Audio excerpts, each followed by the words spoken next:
제가 좀 걱정이 되는 게, 이게 좀 준비한 말씀이 좀, 이 뒷부분이 좀 어렵네요. 그래서, 좀 저녁 시간이 좀 지루해질까봐 좀 걱정이에요. 네. 괜찮아요? 저는 원래 강의를 할 때, 재미없는 강의는 실패라고 생각하거든요. 모든 것에. 근데, 약간 좀 걱정이 되는데, 사실은 오늘 제가 준비한 거에 지금 반도 좀 못하고 있어요. 예. 지금 원고가 많이 남아 있습니다. 예. 그렇습니다. 아까 뭐 했었냐면요. 밥 먹기 전에 성경이 하나님의 말씀인 이유는 성경이 스스로 성경이 하나님의 말씀이라고 말하고 있기 때문이다. 근데 그것은 정당한 것이다. 그거를 이제 말씀을 드렸었어요. 근데 성경이 하나님의 말씀인 두 번째 이유를 말씀을 드릴게요. 성경은 왜 하나님의 말씀인가? 이건 사실은 이게 우리가 해결되지 않으면요, 우리가 종교란에 기독교를 쓴다고 하더라도 사실 별 의미가 없어요. 그렇지 않습니까? 네.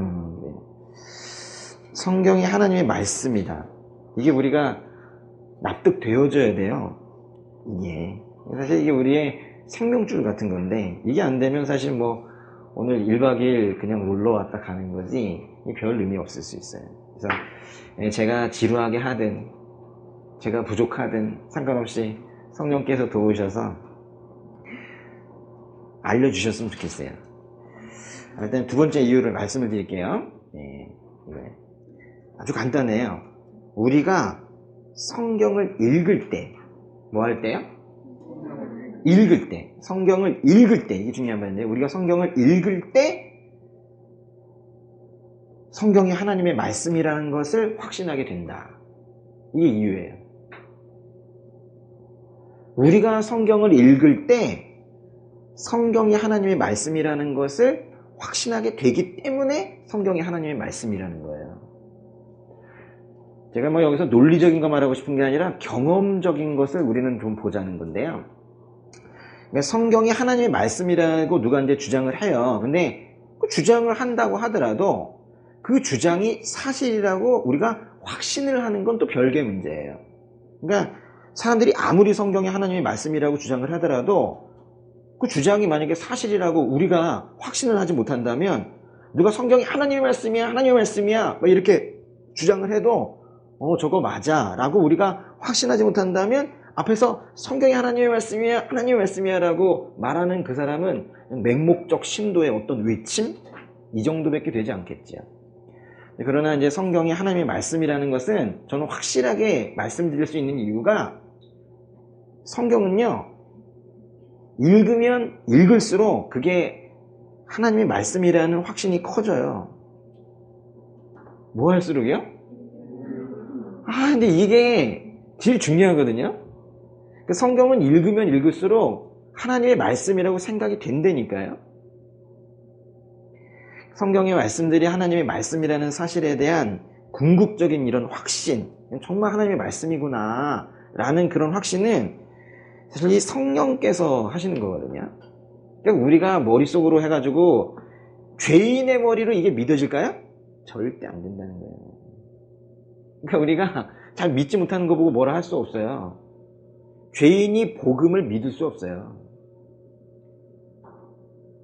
본성 자체가 복음과 반대로 가도록 우리가 만들어져 있는데 어떻게 이걸 받을 수가 있겠어요. 근데 왜 누군가는 그걸 완전히 믿어버리냐는 거예요.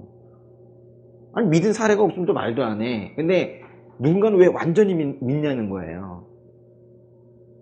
얼마나 믿으면 그렇게 생명의 위협을 주어도 그렇게 지하교회에서 믿냐는 거예요. 그러니까 우리 너무 편해요. 사실 우리의 믿음을 시험할 수가 없는 상황이에요. 우리가 진짜 믿고 있는지 아닌지를 사실 시험할 수 있어야 되거든요. 근데 우리는 그게 시험이 안 돼요. 내가 진짜 믿는지 안 믿는지도 잘 몰라요, 사실은. 근데 이제 통 밑에 이제 칼이 하나 들어오게 되면 그때, 그리고 여기 누군가 이렇게 갖다 대게 되면, 그죠? 그때 사실 이제 알게 되는데, 우리 사실 그런 게 없잖아요. 우리 교회는 원래도 십자가가 없는데 건물이 없으니까요. 근데 이번에 그 십자가 철거된 그 중국의 뉴스들이 지금 계속 나오고 있거든요. 한쪽에서 하니까 딴 쪽에서 도미노처럼 지금 다 십자가를 없애고 있어요. 지금 이제 이제 금방 뭐 몇만 개 넘어갈 것 같은데요.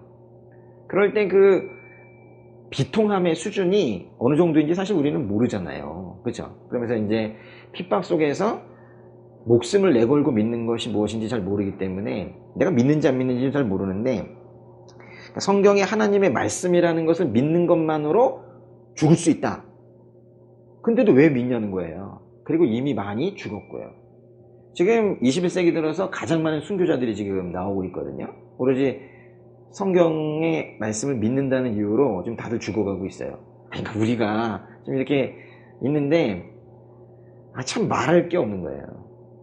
이해도 하지 않은데 좀 그렇게 죽기까지 하나 싶을 수도 있죠. 그러니까 우리가 지금 논의가 안 돼요. 논의가 뭐 그들을 이해할 수도 없고, 그렇다고 우리가 그걸 뭐 직접 경험할래야 할 수도 없고, 그죠? 네? 일부러 어떻게 이렇게 할 수가 없잖아요. 그러니까 우리는 참 난감해요. 진짜 불쌍한 사람들이에요. 우리 진짜 불쌍하다고요. 우리가 진짜 믿음이 순수해지게 우리의 믿음을 정말 정금같이 만들 그런 연단에 할 수 있는 그런 기회가 없어요. 그게 없다고. 네. 참 문제예요. 근데 이런 와중에 그런데 믿는 사람들이 생기는 이유가 뭐냐? 자기가 믿어서가 아니고 성령께서 잘 들으세요. 성령께서 이 성경의 말씀들 안에서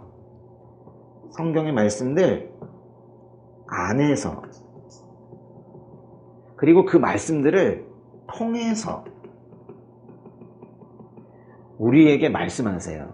그래서 그 성경 말씀들이 우리에게 말씀하시는 정말 이게 창조주 하나님의 말씀이다라는 어떤 내적 확신을 우리에게 주는 거거든요. 근데 그거는 진짜 여기서 뭐 설교를 한다고 제가 있어도 그게 말하기 되게 힘들어요. 아시죠? 그런 느낌. 뭐 어떻게 설명해요? 근데 그 확신이 생긴단 말이에요. 그래서 제가 유일하게 지금 할 수 있는 말씀이 이러해서 하나님의 말씀이다 이게 아니라 읽으시라는 거예요. 읽으면 읽을수록 확신이 생긴단 말이에요. 2000년 전에요. 그때는 크리스마스가 없었겠죠. 이제 크리스마스가 없었겠지만 때를 보면 이제 크리스마스 즈음이었는데, 그때쯤에 이제 예수님께서 예루살렘의 성전 안에 있는 어떤 솔로몬 행각이라는 곳을 이렇게 걸어가고 있었어요. 그때 유대인들이 막 몰려왔어요. 와가지고 예수님을 애워쌌어요. 협박하듯이. 사람 무섭죠? 그러면 사람들이 막 몰려왔단 말이에요. 그러면서 뭐라고 따졌냐면, 당신은 언제까지 우리를 헷갈리게 할 작정이요? 이러면서 당신이 그리스도라면 그렇다고 빨리 말해보시오. 분명하게 말하시오. 이랬어요. 그러니까 구원자라면 똑바로 말하라 이거예요. 그래서 이제 예수님께서 뭐라고 대답하셨냐면요. 찾아볼게요. 요한복음의 10장 25절부터 30절까지. 저는 이 성경에 그 빨간색으로 되어 있는 부분이 있잖아요. 색깔로 뭐 좀 다른 색깔로 칠해져 있는 것도 있는데, 그 부분을 읽을 때는 조금 느낌이 다르지 않습니까? 예수님께서 직접 하신 말씀들. 네, 요한복음 10장 25절부터 30절까지 같이 읽겠습니다. 예수께서 대답하셨습니다. 내가 이미 말했지만 너희가 믿지 않는구나. 내가 내 아버지의 이름으로 행하는 일들이 나에 대해 증언한다. 그런데 너희가 믿지 않는 것은 내 양이 아니기 때문이다. 내 양들은 내 음성을 알아듣는다. 나는 내 양들을 알고 내 양들은 나를 따른다. 나는 그들에게 영생을 준다. 그들은 영원히 멸망하지 않을 것이며 어느 누구도 내 손에서 그들을 빼앗을 수 없다. 그들을 내게 주신 내 아버지는 모든 것보다 더 크신 분이다. 어느 누구도 그들을 내 아버지의 손에서 빼앗을 수 없다. 나와 내 아버지는 하나다. 아멘. 예수님께서 이렇게 말씀하셨더니, 그래서 유대인들이 화가 난 거예요. 예수님이 하나님을 모독했다고 하면서 유대인들이 예수님께 돌을 던지려고 했습니다. 근데 여기 지금 읽으신 거에서요, 26절 다시 한번 읽어볼게요. 26절. 그런데 너희가 믿지 않는 것은 내 양이 아니기 때문이다. 너무 충격적이죠. 사람들이 믿지 않는 이유가 뭐래요? 그 사람들이 예수님의 양이 아니기 때문이래요. 이거는 존재적인 문제인 건데요. 왜 사람이 저 사람을 못 믿을까? 예수님이 직접 말씀하시는 거예요. 내 양이 아니기 때문이야. 27절은요, 27절도 그래요. 27절은 뭐라고 했어요? 내 양들은 내 음성을 알아듣는다. 나는 내 양들을 알고 내 양들은 나를 따른다. 예수님의 양들이라면 예수님의 음성을 알아듣는다는 거예요. 물론 예수님께서 말씀하셨을 때 예수님의 양들이든 아니든 그 음성 있죠, 음성, 소리, 그건 다 들을 거예요. 예수님께서 말씀하시면 예수님의 양도, 양이 아닌 사람들도 소리는 들어요. 근데 이제 여기서 이제 말하는 게 예수님께서 말씀하신 그 음성의 뜻, 그 의미, 그거 이제 무엇인지 알아들을 수 있느냐, 지금 그걸 얘기하는 건데요. 예수님의 양들은 예수님의 음성을 알아듣습니다. 뜻을 알아요. 왜 그렇게 될까요? 그러니까요, 하나님께서 여러분이 참 그 택하심이라는 것에 대해서 좀 분명히 아셨으면 좋겠는데, 이 택하신 자들, 그렇다면 이제 상대적으로 택하지 않은 자들이 있는데요. 택하신 자들이라는 게 과연 나는 택하셨을까? 우리 뭐 늘 또 의문도 갖게 되긴 하지만은 택하셨으니까 오시는 건데, 이 택하신 자들에게는요, 사실 능력을 주시거든요.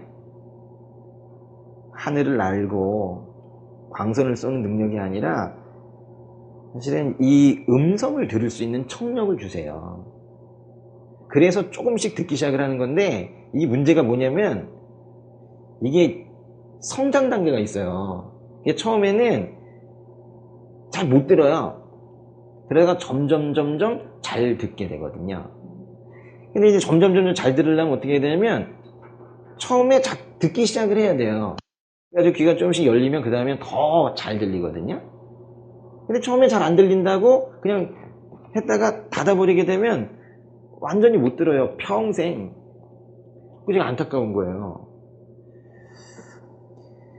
예수님을 받아들일 수 있는 마음, 또 예수님의 음성을 들을 수 있는 청력, 뭐 이런 것들이 있어야 예수님의 음성을 듣는데, 사실 하나님께서 택하신 자들에게 주시는 능력이에요. 그러니까 여러분이 그거를 다 가지고 계세요. 근데 여기는 정도의 차이가 분명히 있어요. 아직까지 아기 단계가 있을 수도 있고, 그것이 상당히 원숙한 단계가 있을 수도 있는데, 그건 어떻게 해야지 커진다고요? 계속 들어야 된다고요. 근데 이제 그 음성이 문자화된 거, 그 음성이 글씨로 되어 있는 게 이거예요. 성경. 그러니까 예수님의 양들은요, 성경 말씀을 이제는 읽을 때, 성경 말씀을 읽을 때 그들의 목자 되시는 예수님의 음성을 듣게 되고, 그 말씀을 읽을 때 어떤 걸 생각하냐면요, 말씀을 읽으면서 이런 마음이 들어요. 나의 주인께서 나에게 말씀하신다. 이거는요, 이 성경을 읽을 때, 이게 말씀이구나, 여기 기록되어 있구나, 이거랑 나의 주인이 나에 말씀하신다, 이거는 차원이 다른 거거든요. 근데 이제 이게 주님의 음성을 듣는 이제 성장이 계속 이루어지면서 이게 나의 주인께서 나에게 말씀하시는 것으로 들린단 말이에요. 그럼 이제 이래요. 제가 이제 이렇게 보면서 나의 주님의 음성이 들려온다. 네? 제가 이제 이러면 옆에서 또 삐딱하신 분들 있죠, 여기? 그럼 앞에서 이럴지도 몰라요. 그게 어떻게 그분 음성인 줄 알아? 그럼 제가 뭐라 그럴까요? 내가 내 주인 음성을 왜 모르냐? 이러겠죠. 제대로 된 양이고 주인이면은 자신의 주인의 음성을 들어요. 똑같이 문자화 되어 있는 걸 보면서도 어떤 사람은 음성을 못 듣고 어떤 사람은 이게 자신에게 말씀하는 걸로 들린다니까요. 근데 그거는 읽어야 돼요. 그러니까 성경의 말씀들이 하나님의 말씀이라는 그 확신은 성경 말씀 밖에 있지 않아요. 그러니까 말하자면요, 이거는 그냥 굳게 이렇게 닫아놓고 여기 또 짚어 있는 것들이 있죠? 그거 나중에 잘 안 돼, 막. 짚어 있는 거 사지 마세요. 전 짚어 있는 거 안 좋아해요. 지퍼를 또 가끔 그 지퍼에 여기 옆에 이거 있잖아요. 이거 껴요. 이 끈 껴가지고 잘 안 나오고 막. 그럼 그것 때문에 또 안 읽어요. 시험 들어가지고. 참. 그러니까 이건 굳게 닫아놓고 딴 데서 저게 하나님의 말씀이야 이렇게 절대 주어지지 않아요. 이거 굳게 이렇게 닫아놓고 그리고 또 제가 여기서 하나님의 말씀이다 이렇게 얘기해도 여러분 그런가 하고 한번 이제 듣기는 들으시지만은 그거 금방 사라져요.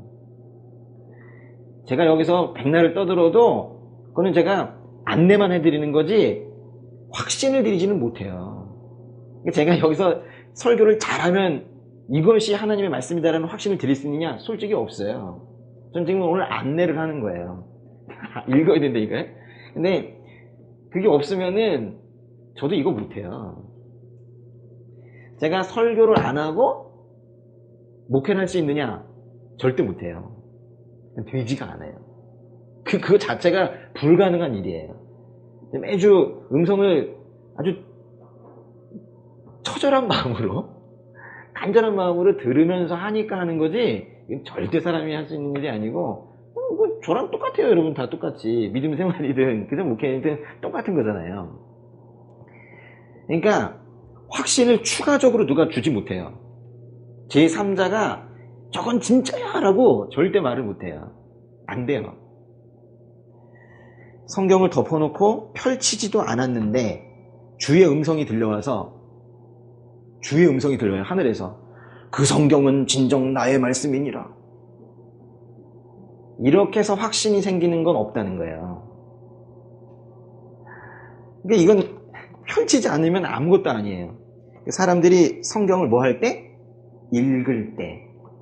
써보세요. 읽을 때라고 이렇게.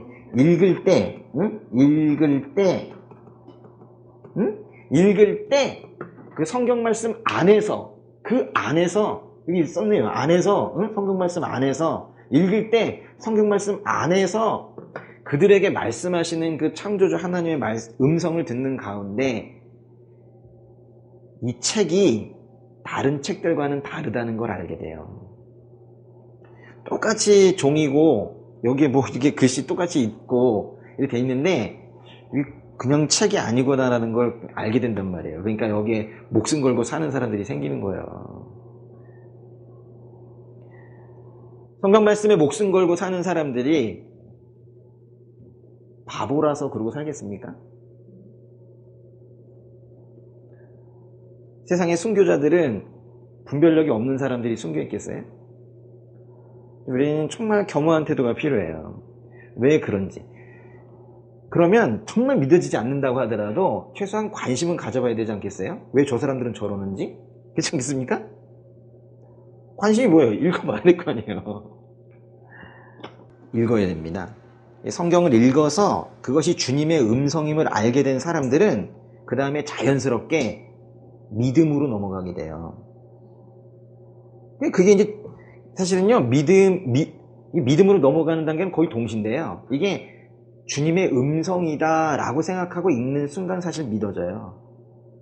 그래서 믿음이 생기는 거거든요. 그러니까 이 성경을 하나님의 말씀으로 나의 주님의 음성으로 믿지 못하면서 믿음이 생기기를 바라는 건 불가능해요.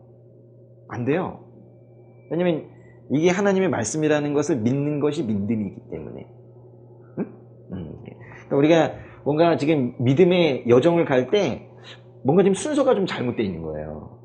성경의 권위와 성경에 대한 이 성경이 무엇인지에 대한 그런 깨달음이 없이 바로 이걸 뛰어넘어서 믿음 주시옵소서. 좀 죄송하지만 믿음 주시옵소서 계속 해도 믿음이 안 생겨요. 그렇게 생기는 게 아니라니까요. 나에게 주시는 그 음성을 들어야, 근데 음성이 지혜요 이렇게 주어지는 게 아니라고요. 이게 여기에서 듣는 거예요. 근데 우리는 이제 하지 않고 읽는다 그러죠. 근데 읽을 때 이렇게 생기는 거예요. 누가복음으로 가보겠습니다. 누가복음에 24장 25절. 저는 뭐 여러분이 많은 것에서 재미를 찾으셔도 좋겠는데 이왕이면 이 성경 읽는 재미에 좀 푹 좀 빠졌으면 좋겠어요.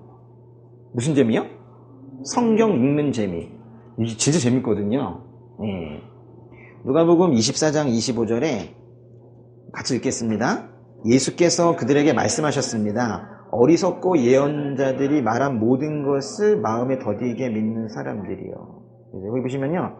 예수님께서 이게 이제 부활하시고 나서 예루살렘에서 약 한 11km쯤 떨어진 엠마오라는 마을로 두 제자가 가는데 한 제자 이름은 글로바인데요. 글로바와 한 제자가 걸어가고 있을 때 예수님께서 쫓아가셨어요. 그래가지고 옆에서 같이 대화를 나누면서 가는데도 부활하신 예수님인 줄 모르고 이 두 제자가 계속 떠들고 있었는데, 거기 보시면 누가복음 24장 25절에 예언자들이 말한 모든 것 그랬죠. 예언자들이 말한 모든 것, 그게 바로 성경 말씀을 얘기하는 건데요. 이 성경 말씀을 지금 어떻게 믿는 사람들? 더디게, 그것도 마음에 더디게 그랬죠. 마음에 더디게 믿는 사람들이여. 이게 뭔 뜻이에요? 아름답도다? 좀 책망하시는 거예요. 꾸짖으시는 거예요. 근데 왜 이 사람들은 마음에 더디게 믿냐는 거예요. 그러니까 여기서 이제 뭘 하시냐면, 정말로 마음에 더디게 믿는 사람들이 있구나. 그죠? 근데 왜 마음에 더디게 믿어요? 지금 오늘 한 얘기예요. 경험을 안 해서 그래요. 말씀을 계속 경험을 해야 되는데, 말씀을 읽질 않아서 그래요. 그러니까 너무 답답한 노릇이, 믿을 대상이 없는데 자꾸 믿으려고 그래요. 이게 너무 웃긴 얘기잖아요. 하나도 읽지 않았는데 사실 의심할 대상도 없어요, 그들에게. 그러니까 맹목적으로 의심을 하는 사람들이 생기는 거죠. 제가 뭐 다른 것보다도 일단 읽어보시라고요. 예? 읽어보시는 게 중요해요. 성경은 참 특이한 책입니다. 1600여 년이라는 아주 긴 세월에 걸쳐서 40여 명의 저자들이 쓴 책인데요. 40여 명의 저자도 얼마나 다양한 직업을 가지고 있는지 몰라요. 왕도 있었죠. 선지자, 예언자도 있었죠. 제사장도 있었죠. 그리고 서기관도 있고 목동도 있었습니다. 그냥 일반 시인도 있었었고요. 세리가 썼죠. 누가라는 의사도, 그죠? 예, 의사도 썼고 어부도 썼고요, 그죠? 참 다양한 직업을 가진 사람들이 썼어요. 기록된 장소도 아시아, 아프리카, 유럽, 세계 대륙에서 썼어요. 심지어는 성경의 언어도요, 헬라어, 히브리어, 아람어, 세 개의 언어가 있어요. 이렇게 다양한 저자와 다양한 대륙, 그리고 엄청 긴 시간 동안에 쓰여진 이 책이 그런데 통일성이 있어요. 너무 놀라울 정도로. 우리가 그래서 사실 놀라는 거거든요. 아니, 우리가 바로 여기 있는 계신 분들 다 한국 사람이고 거의 비슷하게 이제 살아오신 분들도 여기서 지금 뭐 주제를 하나 주고 글 쓰라고 하면 너무 달라요. 별별 얘기가 다 나올 거예요. 그런데 진짜 신기해요. 일단 성경은요, 일단은 교리적으로 통일성을 딱 가지고 있어요. 뭐 어디서는 이랬다가 저랬다가 이렇게 하지 않아요. 특별히 구약과 신약이 같은 말을 하고 있다는 게 매우 중요해요. 예, 이런 말 한번 써볼래요? 이거 좀 어려운 말인데요. 예, 점진적 계시. 점진적 계시. 예. 이거 뭔 뜻이냐면요, 구약에서 이제 말씀하신 거를 신약 쪽으로 점점 넘어가면서 더 분명해진다는 거예요. 계시라는 것은 드러낸다는 거거든요. 그러니까 사람들이 모르니까 드러내서 알려주시는 건데, 이게 구원의 비밀이야 라는 것을 이제 알려주시는 걸 계시라고 하는데, 처음에는 뿌옇게 보여주세요. 그리고 모형으로 보여주시고 그러다가 점점 그것이 구체화돼요. 그러다가 이제 구약까지만 읽다가 신약을 그래서 안 보면 결국 뿌연 상태에서 끝나는 거예요. 근데 점점 열어보면 계속 읽을 때 그것이 분명해져요. 그래서 이제 어떤 사람들은 그래요. 뭐 구약만이 참이다, 신약만이 참이다 이러는데, 우리 교회 이제 설교 들어보면 아시죠? 어떻게 하는지. 일단 열심히 하고요. 근데 구약만 하나요? 신약만 하나요? 한 구약으로 시작하고 신약으로 끝나죠. 안 들어? 그렇잖아요. 맞잖아요. 그쵸? 근데 왜 그렇게 하냐면 일부러 그렇게 하는 게 아니라 그렇게 끝날 수밖에 없어요. 이 설교가 그렇게 될 수밖에 없는 구조예요. 원래가 그러니까. 이제 또 성경이요, 이 역사적인 어떤 통일성도 가지고 있는데, 그러니까 쉽게 말하면 구약에서 신약까지 쭉 그냥 역사가 이렇게 이어지는데요. 근데 그게 그냥 단순하게 구약 다음 시기가 신약이다 이게 아니라 신약의 역사를 준비하는 게 구약이에요. 그러니까 이게 구약의 역사가 있었기 때문에 신약의 역사가 나와요. 근데 그 성경을 읽다 보면 그게 느껴진단 말이에요. 일단 구약은 이런 얘기 하죠. 이스라엘이 어떻게 선택되었는지, 또 어떻게 뭐 나라가 세워지게 됐는지, 그러다 또 징계받죠? 하도 말을 안 들으니까 징계받고, 또 그러다 또 회개도 하죠? 그래가지고 회개할 땐 또 어떻게 또 해방이 되는지, 뭐 이런 얘기들이 쭉 구약 성경에 있죠. 그러다 이제 신약으로 가게 되면, 이제 예수님 얘기가 나오는데, 예수님 이야기가 이렇게 아름답게 나오지만은 않아요. 다 거절하잖아요. 그죠? 그래서 그 구원자를 거절한 이스라엘이 어떻게 되는지, 그렇지만 그들이 회개하면 어떤 상태로 회복이 될 것인지, 뭐 이런 얘기들을 신약에서 또 하고 있죠. 그게 뭔 얘기냐면, 구약에서 말하는 것이 신약으로 이어지기 때문에 구약의 배경을 이해하지 못하고는 이 신약의 이야기를 할 수가 없고, 만약에 신약이 없다면은, 여기 반을 만약에 잘라버렸다라고 하면, 마치 이거는요, 결론 없는 논문? 뭐 그런 거예요. 사실 근데 통일성 중에 가장 중요한 건요, 이건 좀 어려운 말인데, 이것도, 제가 근데 어려운 말이라고 하는 거 기분 안 나쁘시죠? 다 아는데요, 그래서. 제가 조금 이게 좀, 긴장을 하시라고 하는 얘기예요. 근데, 기독론적인 통일성이 있어요. 한번 써보세요. 기독론적인 통일성이 있어요. 이게 제일 중요한 부분인데요. 기독론적 통일성. 더 쉬운 말로 하면요, 기독론이라는 것은 예수 그리스도에 대한 이야기를 기독론이라고 하는데요. 그러니까 기독론적 통일성이라는 것은 처음부터 끝까지가 예수님 이야기를 하고 있다라는 뜻이에요. 요한복음으로 가볼게요. 요한복음에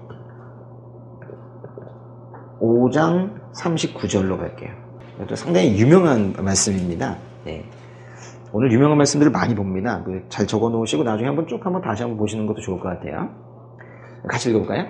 너희가 성경 안에서 영생을 얻을 수 있다는 일단은 생각에 성경을 열심히 연구하는구나. 성경은 바로 나에 대해 증언하고 있다. 예수님께서 직접 하신 말씀인데, 이런 말씀을 보면서 근데요? 그래서 뭐 어쩌라고요? 이러면 답답한 노릇이죠. 이 요한복음 5장 39절 이런 말씀이요, 이게 엄청난 선포거든요. 예수님께서 성경은 바로 나에 대해 증언하고 있다. 근데 이게 제가 아까 그랬죠. 이걸 봤을 때 이게 그냥 문자로만 보이는 사람도 있지만은, 이게 주님께서, 더 정확하게는 내가 사랑하고 나를 사랑하는 그 주님께서 나에게 주시는 음성이다 라고 생각하는 사람은, 성경은 바로 나에 대해 증언하고 있다 하면 이게 다 예수님 이야기로 보는 거예요. 그러니까 우리가 성경을 볼 때 하나 잊고 있는 게 있어요. 뭐냐면은 바로 사랑인데요. 사랑. 그러니까 이게 나를 사랑하시고 내가 사랑하는 그 주님의 말씀이다 라는 걸 잊고 있는 거예요.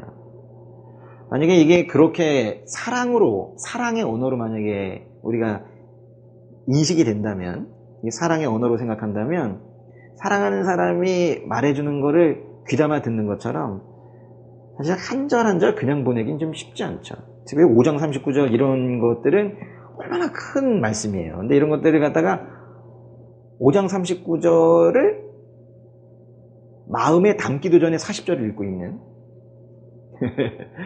그런 상황이 우리에게 생기게 되는 거예요.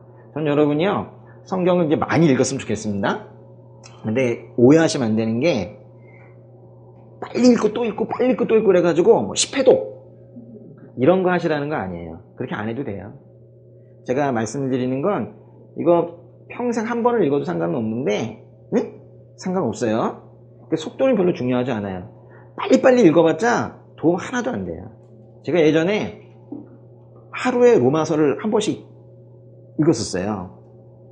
빨리. 근데 나중에 로마서를 설교를 하는데 기억이 하나도 안 나는 거 있죠. 그러니까 말씀은 그게 거기 있다는 건 아는데 진의를 모르는 거예요. 사실 이거는요, 속도전으를 할 수 있는 그런 말씀이 아니거든요. 솔직히 그냥 공부도 빨리 읽어가지고 잘 안 되잖아요. 솔직하게. 응? 했다는 느낌만 있어요. 거기에 속으면 안 돼요. 근데 이거는 사실 그렇게 할 부분이 아니에요. 그래서요, 단한절을 보더라도 음성으로 들으세요. 단한절을 보더라도 그러면 삶이 바뀌어요. 송두리째 바뀌어요. 그럼 이제 신학교 갑니다. 신학교 가요 그러면요. 네. 신학교 가는 게 유일하게 뭘 하는 일은 아니지만은 막 하고 싶어진다니까요. 그런 것들. 그렇게 돼요. 성경 연구가 그 자체로 생명을 주는 건 아닙니다. 사경의 자체가 생명을 주는 것도 아니에요. 성경을 통해서 생명을 주시는 분의 그 증언을 확인하고 그분을 믿어야 되는 거예요. 예수님께서 스스로 말씀하신 거예요. 성경은 바로 나에 대해 증언하고 있다.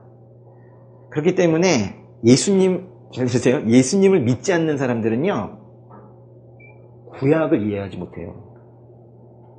이게 아주 큰 거예요. 그래서 이제 도올 이런 몇 분들이 이렇게 성경을 막 하고 그러는데, 그건 이제 예수님 안 믿으면서 막 이걸 해요. 구약을 절대 이해할 수 없어요. 그래서 누가 구약을 설교를 할 수가 없냐면요, 유대인들 랍비들 설교를 해도 진짜는 설교 못해요. 저는 확신해요. 할 수가 없어요. 결론이 없는데 앞에 것만 계속 얘기해봤자 뭐 하겠어요. 그래서 예수님을 믿지 않으면 구약을 못 읽어요. 아셨습니까? 그러니까 예수님 믿지 않으면 신약을 못 읽는 게 아니라 구약을 아예 못 읽어요. 구약에 제가 이제 아까 지루한 거 좀 나온다 그랬잖아요. 이제 조금 어려운 거일 텐데 좀 미리 말씀드렸으니까 면제부가 있어요. 네. 구약의 시편으로 가보겠습니다. 시편의 16편. 시편 16편은요, 이제 이거는 다윗의 노래인데요. 다윗이 쓴 거예요. 16편에요. 그 8절부터 11절까지 한번 보겠습니다. 8절에 보시면요. 같이 한번 읽어볼까요? 내가 여호와를 항상 내 앞에 모셔둡니다. 주께서 내 오른쪽에 계시니 내가 흔들리지 않을 것입니다. 그러므로 내 마음이 기쁘고 뛸 듯이 즐거워하며 내 몸도 안전할 것입니다. 주께서 내 영혼을 지옥에 버려두지 않으시고 주의 거룩한 분께서 썩지 않게 하실 것입니다. 주께서 내게 생명의 길을 보여주시리니 주 앞에서는 기쁨이 항상 넘칠 것이요 주의 오른손에는 영원한 즐거움이 있을 것입니다. 사랑으로 읽지 않으면 이 말은 다른 시편과 똑같이 보이고요. 그 말이 그 말 같고 그냥 말아요. 근데 눈여겨보세요. 사랑하는 사람의 음성을 듣는 것처럼. 근데 특별히 10절 보세요. 10절 보시면 10절은 다시 한번 읽어볼게요. 주께서 내 영혼을 지옥에 버려두지 않으시고 주의 거룩한 분께서 썩지 않게 하실 것입니다. 그러니까 주께서 내 영혼을 지옥에 버려두지 않으시고 주의 거룩한 분께서 썩지 않게 하신다는 건요, 부활 말하는 거예요. 부활의 축복을 노래한 겁니다. 이게 근데 얼마나 지금 엄청난 얘기를 하고 있는 거냐면요, 이거 지금 누가 쓴 거라고요? 다윗이었다고. 다윗이 노래한 건데, 다윗이 부활의 축복을 노래했어요. 그러면서 내 영혼이라고 했어요. 근데요, 다윗이 부활했습니까? 아니잖아요. 그러니까 여기서 의문을 엄청 가져야 되는 거예요. 자신은 무슨 부활도 하지 못했는데 죽었잖아요. 그리고 썩었거든요. 근데 왜 부활을 지금 말하고 있냐는 거예요. 다른 사람들은 잘 몰랐지만은 그 예수님의 제자들은, 진짜 제자들 있잖아요. 그 12제자. 제자들은 예수님께서 이제 부활하신 이후에 이 시편이 노래하고 있는 이 부활의 주인공이 우리 주님이라는 걸 알았어요. 성령의 깨달음으로 알았어요. 그러니까 우리가 이제 그냥 시편 16편을 그냥 읽은 사람들은 잘 모르는데, 예수님의 제자들은 여기서 말하는 시편 16편 10절에 이 부활의 주인공이 예수님인 걸 알았어요. 왜냐하면 부활하신 예수님을 봤으니까요. 그래서 이제 사도행전을 보면 그렇게 이제 제자들이 증언하는 모습들이 나와요. 오순절에 그 사람들에게 성령이 부어진 후에 베드로가 큰 목소리로 앞에 나와서 설교를 하거든요. 그 설교 중에 아주 놀라운 내용이 있는데요. 사도행전으로 가겠습니다. 사도행전에 2장 25절부터 36절까지 볼 텐데 일단은 25절을 한번 좀 볼게요. 25절만 한번 읽어볼게요. 찾으셨나요? 예.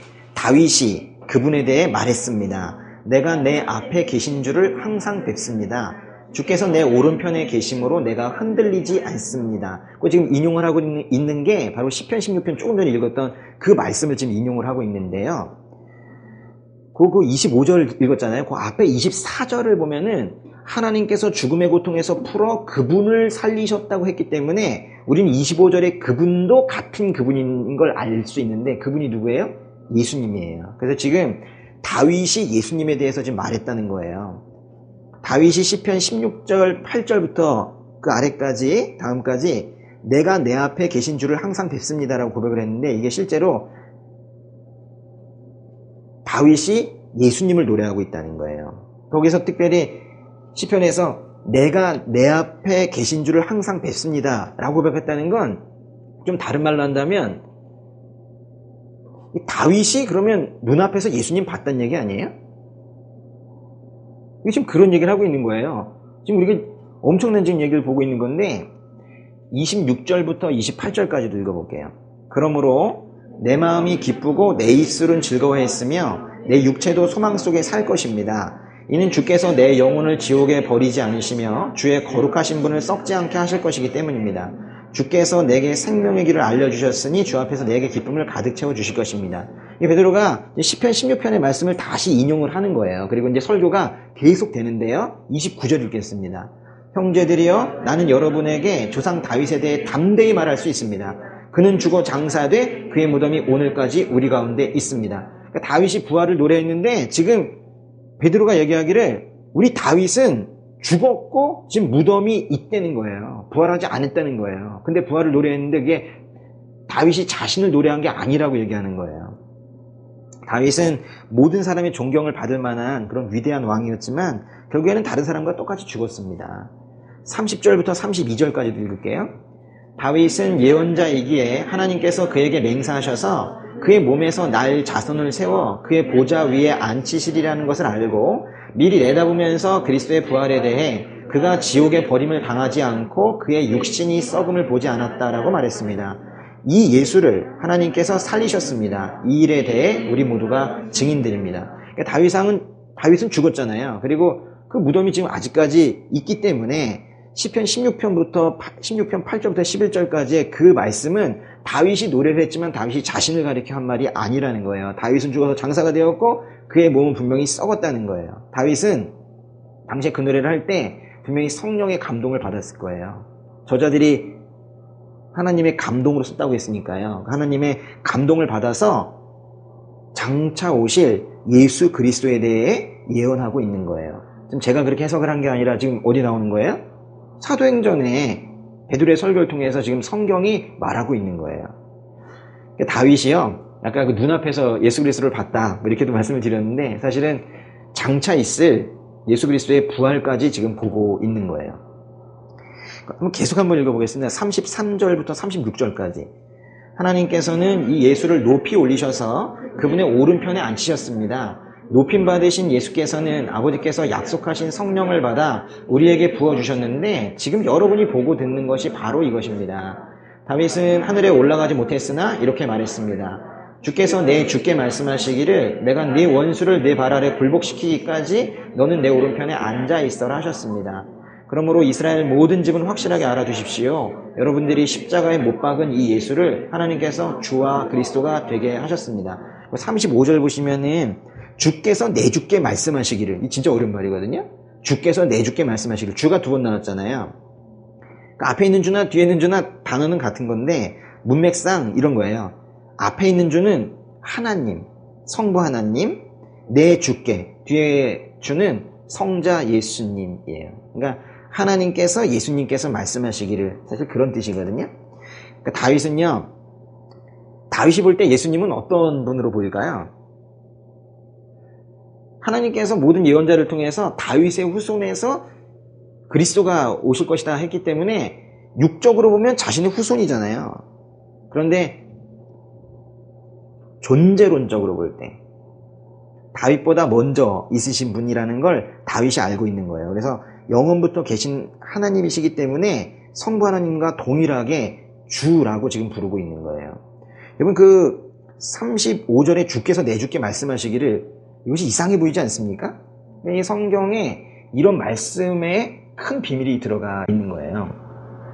사실 그 35절은요 시편 110편 1절을 인용한 건데요, 시편 110편 1절을 인용한 건데, 다윗은 분명히 하늘에 올라가지 못했습니다. 그런데도 주께서 내 주께 말씀하시기를 내가 내 원수를 내 발 아래 굴복시키기까지 너는 내 우편에 앉아 있어라 하셨습니다. 이렇게 말한 이유는 여기에 기록된 이 주님이 다윗이 아닌 예수 그리스도를 가리키기 때문인 거예요. 베드로는 그래서 유대인들이 십자가에 못 박아 죽인 예수가 바로 하나님이 보낸 메시아시다 라는 것을 이 시편을 들어서 말하고 있는 거예요.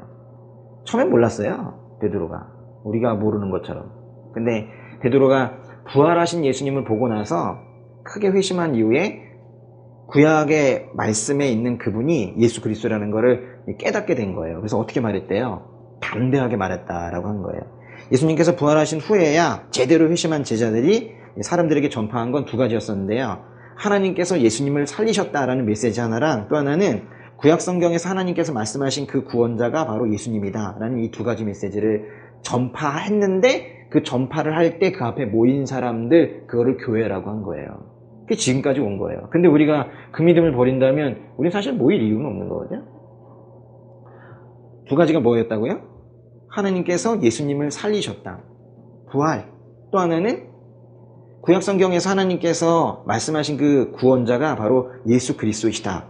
이 믿음, 이 선언 위에 세워진 것이 교회인 거예요. 사도행전에요 8장으로 한번 가보겠습니다. 사도행전 8장에요 8장에 30절부터 35절까지 이야기 좀 나눠볼 텐데요, 이런 차원에서 이 사도행전 8장에 나오는 빌립 이야기 아주 놀랍습니다. 정말 믿음이 간당간당한 분들은 여기 꼭 읽었으면 좋겠어요. 야, 이 정말 놀라운 말씀이에요. 자, 보세요. 여기 이제 보시면요, 빌립이라는 사람이 나오는데, 주님의 천사의 말에 따라서 그 예루살렘에서 가사로 내려가다가, 이게 어디냐면요, 여기 잠깐 보세요. 네, 그림을 잘 그리신다 모르겠는데, 이제 이렇게 돼 있잖아요, 그죠? 네.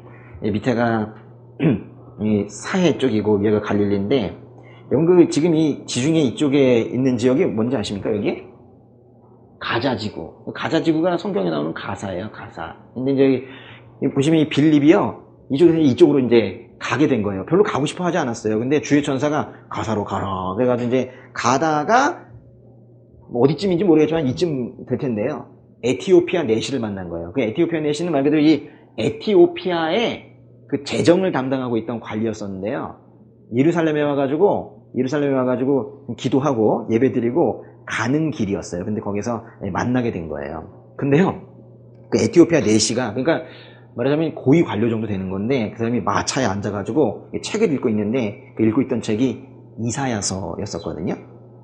근데 이제 이사야서 특별히 읽고 있는 부분이 어디였냐면은 이사야서의 53장의 7절이랑 8절을 읽고 있었어요. 근데 에티오피아가 이 말씀을 읽고 있기는 한데 무슨 뜻인지 이해를 못하는 거예요. 우리처럼 읽긴 읽었는데 뭔지 모르겠던. 그런데 이제 에티오피아 내시를 이제 하나님께서 사랑하셨나 봐요. 그래서 구하고 싶으셨나 봐요. 그래서 빌립에게 말했어요. 저 마차로 가라 그랬어요. 그래서 빌립이 에티오피아 내시가 타고 있는 마차로 갔어요. 그러니까 왜 보냈을까요? 뭐 구원하고 싶으셨으니까. 그런데 하필 왜 빌립을 보냈을까요? 에티오피아 내시를 구원하기에 적임자가 빌립이니까. 그러니까요, 우리가요, 각 사람마다 그 사람을 구원할 적임자들이 있어요. 여기 누군가가 제가 또 그런 역할을 했으면 좋겠는데 그렇고요. 제가 이거 뭐 이 말씀을 통해서도 알 수 있지만은, 우리 그 첫째 아이 제이 있잖아요. 제이. 뭐 그 아이가 이제 발달 장애가 있다라는 걸 뭐 알게 된 거는 뭐 저로서는 감당이 처음엔 안 되는 뭐 이런, 일단 말을 못 하니까 답답하고요. 뭐 그래요. 근데 그 제이를 통해서 이제 이명호와 이선미가 하나님을 만나게 된, 그걸 보면은 제이가 이명호와 이선미를 할 적임자죠. 거기에 쓰이게 될 적임자인 거죠. 그렇죠? 저는 사실은 제이의 이름을 정할 때에는 몰랐는데 이 제이잖아요, 제이.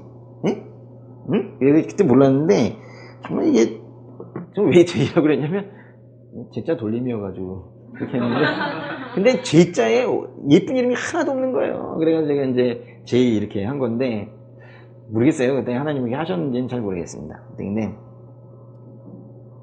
셋째 아이 오니가 또 발달 장애인 거예요. 참 이러기도 쉽지 않은데 확률적으로 저희 집은 참 대단한 것 같아요. 근데 저희 어머니께서 첫째 아이 제이 때도 상당히 힘들어 하셨는데, 셋째 아이가 그러는 걸 보면서 뭔가 그 이전에 그 불교 비스무리한, 불교는 불교인데 우리나라 불교는 진짜 불교는 아니잖아요. 그리고 이게 무속신앙이 잔뜩 다 들어있네. 그거를 이렇게 가지고 계시다가 그걸 버리셨어요. 안 되겠다 그러시면서. 생각해보면 우리 어머니를 구원할 적임자는 온이죠. 이게 다 있어요. 그렇게 세상에 짝이 있어요. 제가 보기에는. 근데 이제 한 사람은 아닐 수 있어요. 왜냐면 누군가는 조금 마음을 열어주고 다른 사람이 좀 열고 그 다음에 복음을 전하고 교회 끌고 가고 뭐 이렇게 돼요. 또 버팅기면 또 한번 끌고 가고 뭐 이렇게 하는 사람들이 다 있는데, 다 이게 적임자들이 다 있더라고요. 여러분 다 있어요. 여기 다 있고, 저도 그랬고요. 하여튼 여기 에티오피아 내시를 구원할 적임자는 빌립이었나 봐요. 그래서 빌립을 보내신 거예요. 그러니까 이렇게 보내실 때 왜 나를요 이러지 마세요. 적임자니까 보낸 거예요. 적임자니까. 사도행전 8장 30절부터 35절까지 펴셨습니까? 한번 읽어볼게요. 빌립이 마차로 달려가서 그 사람이 예언자 이사야의 글을 읽는 것을 듣고 그에게 지금 읽고 있는 것을 이해하십니까? 라고 물었습니다. 그러자 그는 설명해 주는 사람이 없는데 내가 어떻게 알겠소? 라고 대답하면서 빌립에게 마차에 올라와 자기 곁에 앉으라고 부탁했습니다. 그가 읽고 있던 성경 구절은 바로 이것이었습니다. 그는 도살장으로 향하는 양처럼 끌려갔고 털 깎는 사람 앞에서 잠잠한 어린 양처럼 그의 입을 열지 않았다. 그는 굴욕을 당하며 공정한 재판도 받지 못해 이 땅에서 그의 생명을 빼앗겼으니 누가 이 세대의 악함을 말로 다 표현할 수 있겠는가. 그 내시가 빌립에게 이 말은 누구를 두고 한 말입니까? 예언자 자신을 두고 한 말입니까? 아니면 다른 사람을 두고 한 말입니까? 라고 물었습니다. 그러자 빌립이 그의 입을 열어 바로 그 성경 구절로부터 시작해서 예수에 대한 복음을 전해 주었습니다. 빌립은 내시에게 예수님의 복음을 전하기 위해서 뭐 특별히 한 게 없어요. 여기 보세요. 뭐 한 게 있어요. 이게 쭉 하면서 이사야서 읽은 것도 사실 내시가 읽었어요. 내시는 이미 그 말씀을 사모하는 그런 마음이 있었던 거예요. 그래서 이사야서 읽고 있는데 거기에 기록된 게 이제 뭐 양과 같이 끌려갔으나 입을 열지 않고 조용히 생명을 빼앗긴 분, 그분이 누군지를 궁금해하고 있었던 거예요. 근데 이제 빌립이 뭐라고 그랬어요? 빌립이 별로 한 말이 없어요. 예수님. 모든 걸 다 물어봤는데 거기다 예수님이라고 말한 것밖에 없어요. 빌립은 사실은 저 가사 쪽으로 가고 싶어 하지 않았거든요. 유대인들은 저쪽으로 안 가려고 그래요. 그런데 그걸로 갔어요. 또 이제 광야로 향하는 그 불편한 길을 걷다가 준비된 영혼을 만나서 이사야서 53장 7절 8절이 말하는 그 고난받는 종이 누군지 그걸 아주 궁금해하는 사람에게 그거는 바로 예수님을 말하는 거야. 지금 그거 한 거예요. 그래서 이제 또 한 사람이 예수를 믿고 구원을 받게 된 거죠. 중요한 건요, 우리가 빌립처럼 어떤 사람이 성경의 말씀을 짚으면서 이 누구 얘기하는 거야? 라고 하면 예수님 말씀하시는 거야 라고 대답해 줄 수 있으면 되는 거예요. 어떤 학자의 계산에 의하면 어떤 사람이 일생에 단 8개의 예언을 다 이루려고 한다면 그 확률이 10의 17승분의 1 밖에 안 된대요. 근데 일생 가운데 만약에 48개의 예언을 다 이룰 확률이 얼마나 되냐 하면 10의 157승분의 1 밖에 안 된대요. 근데 예수님을 통해서 이루어진 예언은 그보다 더 많고요. 그걸 줄여서 더 이상 줄일 수 없는 가장 중요한 예언, 나중에 다 빼고 아주 굵직한 거, 이거 더 이상 뺄 수 없는 그것만 골라도 61개거든요. 근데 그게 구약 성경이 그렇게 예언이 많아요. 근데 그게 다 예수님에게서 이루어졌어요. 못 믿으시는 것 같은데. 네. 사실 우리가 이 얘기를 계속 해왔었어요. 그래서 사실 이걸 또 할 필요는 없는데 또 하려고요. 그럼 정말 중요한 거거든요. 우리 제일 중요한 게 바로 이거예요. 구약에서 말씀하신 하나님께서 보내신다고 하는 그 구원자가 그분이 바로 예수 그리스도이시다. 성경에 이거보다 중요한 진리가 어디 있겠어요. 근데 아주 그 잘 알려진 거 몇 개만 한번 볼게요. 구약의 이 말씀이 신약에서 어떻게 성취가 되었는지. 제가 사실 정말 많이 준비해 왔거든요. 그래서 제가 아까 지루할 것 같다고 한 거예요. 근데 제가 조금 빼고 할게요. 네. 단 뭐 좀 그렇고요. 이건 아주 잘 하시는 거. 크리스마스 때 보는 거. 이사야서 7장 14절 보겠습니다. 이사야서 7장 14절. 예, 그러므로 주께서 친히 다윗 왕실의 표적을 주실 것입니다. 보십시오. 처녀가 잉태해 아들을 낳고 그를 임마누엘이라고 부를 것입니다. 처녀가 잉태해서 아들을 낳는데요. 이런 일이 있을 수가 없잖아요. 근데 일어났잖아요. 마태복음 1장으로 가보겠습니다. 마태복음 1장에 18절에서 25절. 이게 그냥 그런 일이 생긴 게 아니고요. 여기 보시면요. 우리가 그 동정역 탄생이 그게 과학적으로 가능한 일이냐? 충분히 말해도 돼요. 괜찮습니다. 근데 그거를 우리만 그렇게 얘기하는 게 아니고 성경 자체에서도 그건 정말로 놀라운 일이고 인간적인 의구심이 충분히 생기는 일이라고 분명히 얘기해요. 보시면 마태복음 1장 18절부터 25절 같이 읽을게요. 예수 그리스도의 태어나심은 이렇습니다. 그의 어머니 마리아는 요셉과 약혼한 사이였습니다. 그런데 결혼하기 전에 마리아가 성령으로 임신하게 된 사실이 알려졌습니다. 마리아의 남편 요셉은 의로운 사람이었습니다.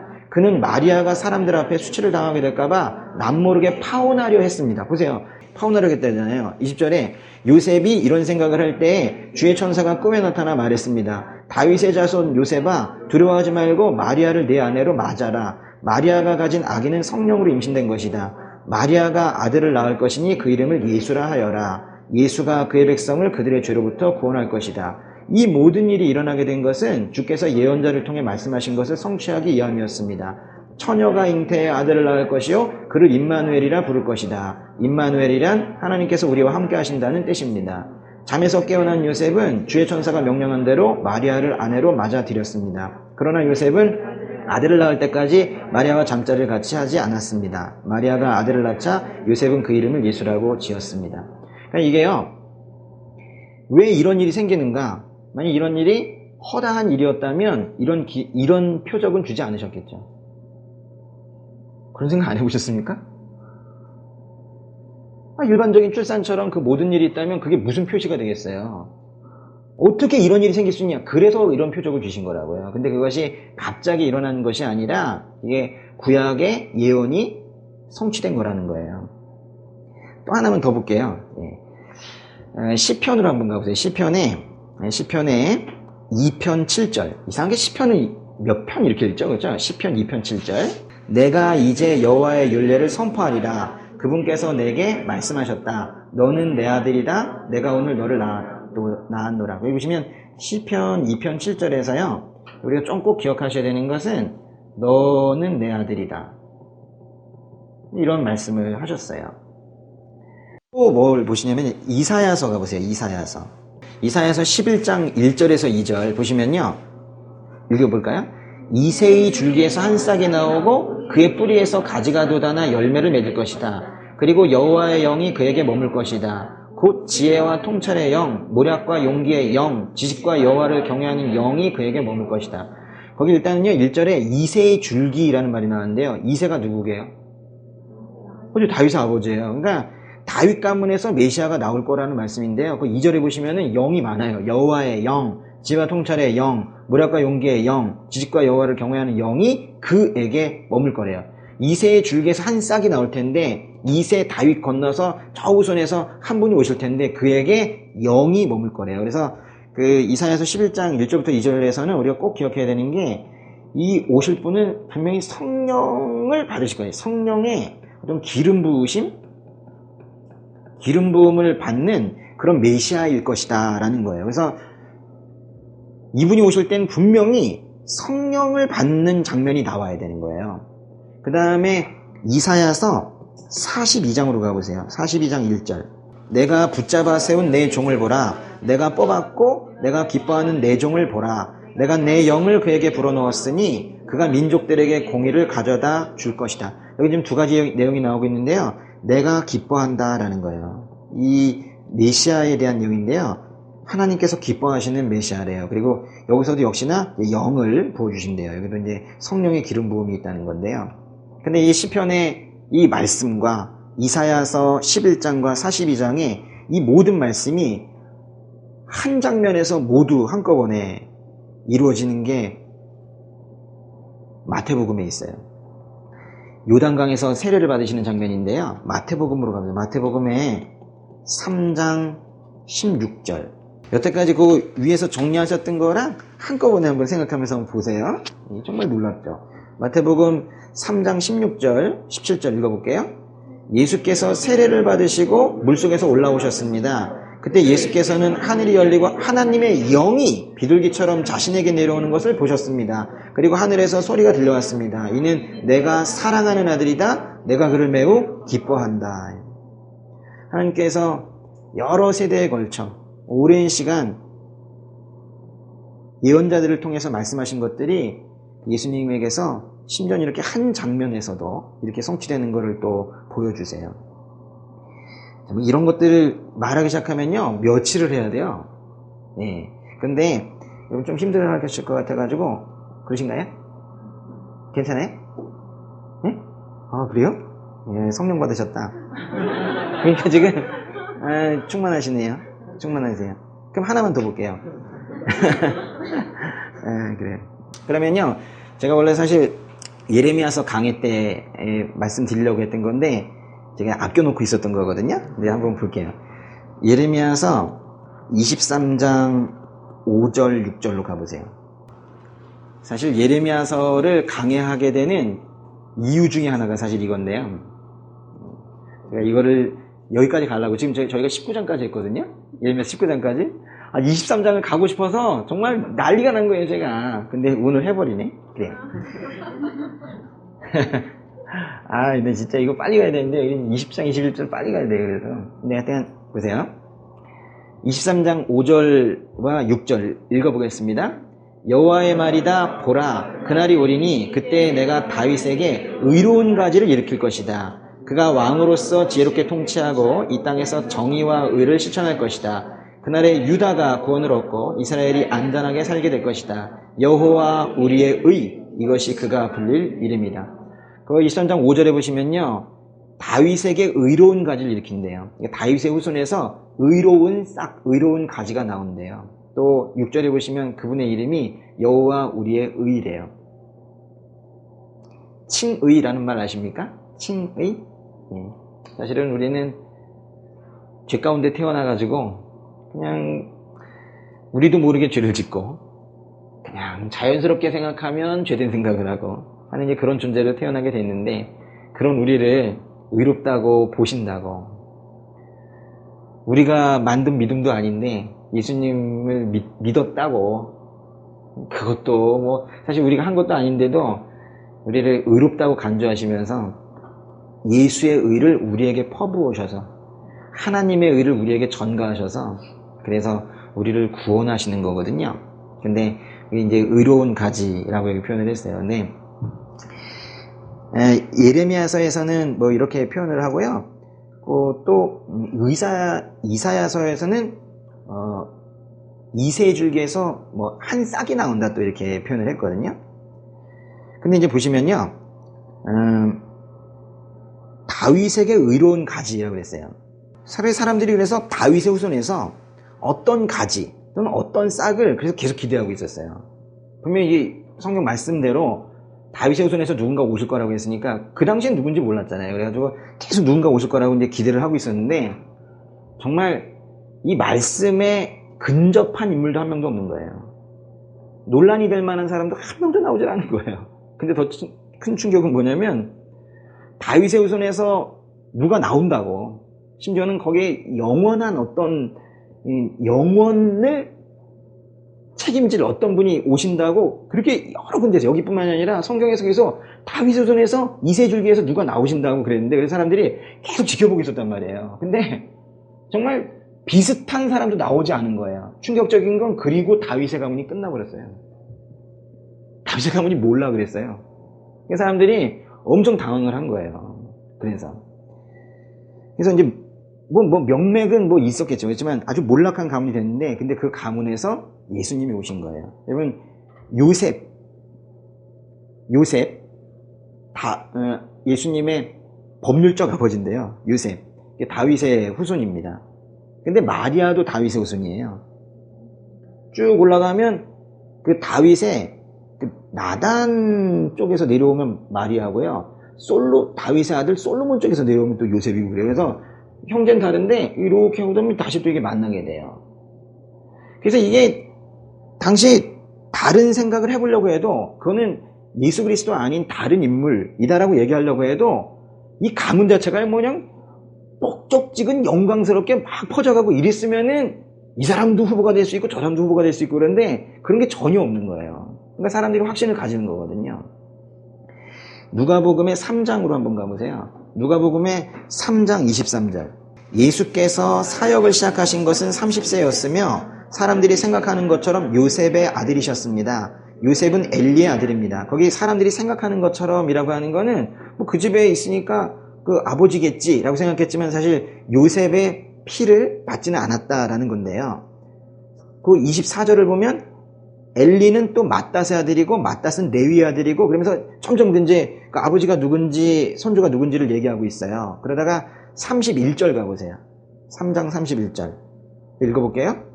엘리야김은 멜레아의 아들이고 멜레아는 맨나의 아들이고 맨나는 맏다다의 아들이고 맏다다는 나단의 아들이고 나단은 다윗의 아들입니다. 그랬죠. 32절. 다윗은 이새의 아들이고 이새는 오벳의 아들이고 오벳은 보아스의 아들이고 보아스는 살라의 아들이고 살라는 나손의 아들입니다. 그러니까 다윗의 후손이고 곧 이새의 줄기로 오신 분이 바로 예수 그리스도다라는 그런 족보인 거예요. 33절도 읽어볼게요. 나손은 아미다베의 아들이고 아미나답은 아니의 아들이고 아니는 헤스론의 아들이고 헤스론은 베레스의 아들이고 베레스는 유다의 아들입니다. 34절. 유다는 야곱의 아들이고 야곱은 이삭의 아들이고 이삭은 아브라함의 아들이고 아브라함은 데라의 아들이고 데라는 나홀의 아들입니다. 그러니까 말하자면 예수님은 또한 유다의 후손이라고도 말할 수도 있고 또 아브라함의 후손이라고 말할 수도 있다라는 거예요. 근데요, 좀 특이한 말씀 하나 보여드릴게요. 좀 전에 뭐라고 말씀드렸냐면, 제가 유다의 후손이라고 말씀드릴 수도 있고 아브라함의 후손이라고 말씀드릴 수 있는데, 성경에 꼭 다윗의 후손에서 메시아가 온다 이런 말씀만 있는 게 아니에요. 심지어는요, 유다의 후손에서 메시아가 온다 이런 말씀이 있어요. 창세기 한번 가보세요. 창세기의 49장 10절. 창세기 49장 10절은 뭐냐면요, 그 야곱이 이제 죽기 직전에 유언을 하는 건데요. 사실 축복하는 건데, 그 넷째 아들 유다에게 축복을 한 건데, 야, 이게 그냥 개인 대 개인의 축복인가 싶은 아주 심상치 않은 그런 내용이에요. 창세기 49장 10절 한번 읽어볼게요. 규가 유다에게서 떠나지 않고 통치자의 지팡이가 그의 발 사이에서 떠나지 않으리니 실로께서 오셔서 백성들이 그에게 복종할 때까지다. 이 개인에게, 그 아들에게 하는 축복 같습니까 이게? 유다에게서 떠나지 않는데, 유다의 자손 가운데 한 사람이 규와 통치자의 지팡이를 손에 꼭 쥐고 있을 거래요. 규나 통치자의 지팡이는 권세를 얘기하는 건데요. 그리고 모든 백성들이 그에게 복종한대요. 아니, 세상에 모든 백성들이 복종하는 게 어디 있어요? 야곱의 이 예언은요, 그러니까 다윗의 위대한 왕국, 그걸 말할 수도 있는데, 그뿐만이 아니라 가장 궁극적으로는 바로 이제 예수님께서 만드실 그 위대한 하나님의 나라, 그 위대한 왕국, 지금 그걸 이야기하고 있는 거예요. 그래서 유다 자손에게 주어질 이 왕의 계보는 결국 예수 그리스도로 이어진다라는 거예요. 이렇게 얘기할 것들이 많아요. 조금만 쉬었다가 좀 더 할게요. 이제 한 10분만 쉬었다가.